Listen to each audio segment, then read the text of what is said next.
So you think you've moved on from the past, right? You tell yourself, I'm over it. But what if your body is telling a completely different story? Today, we're going to dive into the physical signs that your body might be storing trauma that you haven't even processed yet. I mean, does any of this sound familiar? Waking up at 3 a.m. with your heart pounding, that jaw that's just always clenched, or those headaches that no doctor seems to have an answer for.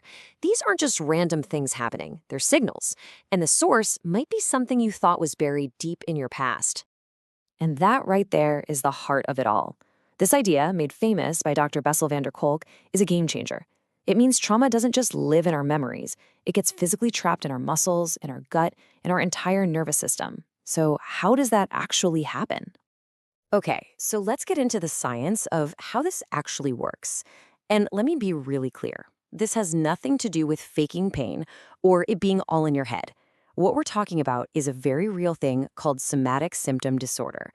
It's basically your body trying to speak when your mind can't find the words. It is a physiological reality. Okay, think of it like this. Your brain has an alarm system. It's called the HPA axis. When there's a real threat, it's supposed to go off, flooding your body with stress hormones like cortisol and adrenaline so you can survive. But what happens when the trauma is ongoing or you're too young to process it? Well, the system never gets the memo that the danger is over. That alarm just gets stuck in the on position, 24/7.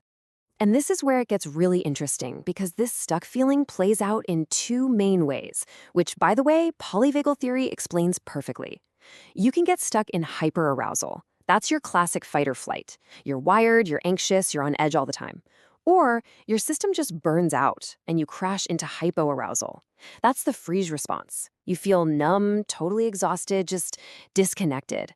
A lot of survivors just bounce between these two extremes, and they never really get to that safe, calm place where healing can actually happen.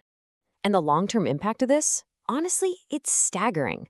There was this huge study called the AC study, that's for adverse childhood experiences, and what they found is just mind-blowing. Adults who had 4 or more of these experiences, they have a 400% higher risk for chronic conditions. Let that sink in.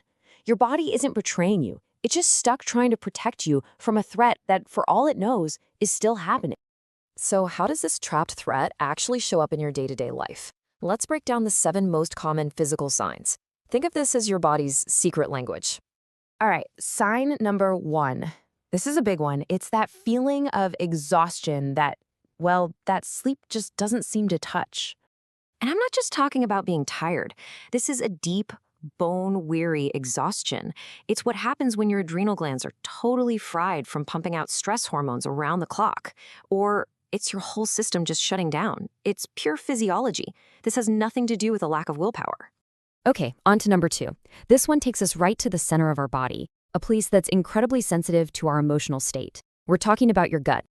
You know that phrase, a gut feeling? Well, there's a reason for it. Your gut and your brain are in constant communication. When your body's flooded with stress hormones, it does something logical.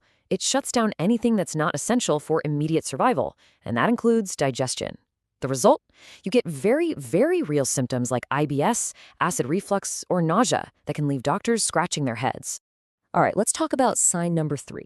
This is about the physical armor your body builds, a tension you might even be feeling as you listen to this. You know that constant clenching in your jaw? Those knots in your shoulders that never go away? That ache in your lower back? Therapists have a name for this, somatic bracing. It's basically an unfinished fight or flight response. Your body is literally bracing itself, getting ready for an impact that it remembers, even if your conscious mind doesn't. You're living in a constant state of defense. Sign number 4, this is the one that steals our peace night after night. It turns the one place you should feel safe, your bed, into a place of high alert. So, if you just can't fall asleep or you keep waking up in a full-blown panic, there's a good chance your amygdala is to blame. The amygdala is like your brain's smoke detector. In trauma survivors, brain scans show this area is basically on a hair trigger. It's constantly scanning for danger, even when you're perfectly safe. And there's no way you can get that deep, restorative sleep your body needs when your internal alarm is blaring. Okay, number 5. This is all about how what's going on inside of you can literally show up on the outside, specifically on your body's largest organ. Yeah, your skin really is a canvas for your internal world. When your body is swimming in inflammatory stress hormones like cortisol, it can trigger all sorts of issues. Eczema, psoriasis, even chronic acne.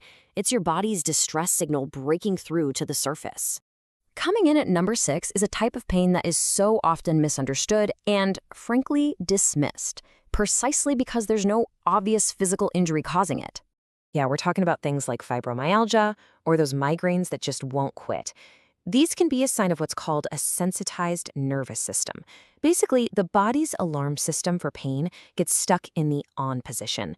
Your brain is generating very real, very intense pain signals, not because of a new injury, but because it still thinks the body is under attack. And that brings us to our final sign, number 7. This is where that long-term state of alarm starts to create some really profound systemic problems in the body. This is really the end result of that chronic stress. Being exposed to high levels of cortisol for years and years on end can completely throw your immune system out of whack. It gets confused, and instead of protecting you from outside threats, it can actually start attacking your own healthy tissues. This is what leads to autoimmune conditions like rheumatoid arthritis or lupus. Okay, wow. So that's the problem, and it can feel really overwhelming. But here's the good news. What's the solution? The key is learning to work with your body, not against it. We do this using what are called somatic, or body-based tools. Simple things, right? Like deep diaphragmatic breathing that directly calms your nervous system down. Progressive muscle relaxation, that's where you consciously tense up and then let go of all that stored fight energy. Somatic tracking is just about learning to notice what you're feeling physically without judging it. And you know what? Even just writing things out can be a huge release for feelings that were just too much to handle at the time. And this really brings us to the most hopeful part of this whole story. Just as the body holds onto the trauma, it also holds the key to letting it go. See, healing isn't about trying to forget what happened. It's about teaching your body, your nervous system, through your own breath and movement and sensations, that the danger is over, that you are safe now. So I'll just leave you with this one question to think about. If you stopped for just a moment, stopped pushing through the pain, the exhaustion, the anxiety, and you just listened, what do you think your body is trying to tell you?